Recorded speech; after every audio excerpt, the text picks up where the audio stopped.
Hey everyone! Are you ready for a dinner that's incredibly delicious, super easy, and perfect for any night of the week? Today, we're making a fantastic chicken tortilla casserole. It's a total crowd pleaser and a lifesaver for busy schedules. You'll need cooked chicken, shredded or diced, a can of diced tomatoes with green chilies, some corn, black beans, and your favorite red enchilada sauce. Don't forget tortillas. Corn or flour work great, and plenty of shredded cheese. Simple ingredients for maximum flavor.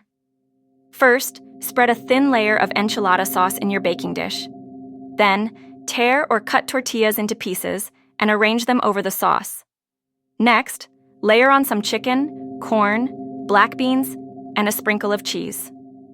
Repeat these layers until your dish is full, finishing with a generous top layer of cheese. Cover your casserole with foil and bake at 375 degrees Fahrenheit for about 20 minutes. Then, uncover it and bake for another 10 to 15 minutes, or until the cheese is bubbly and golden brown. The aroma filling your kitchen will be absolutely incredible.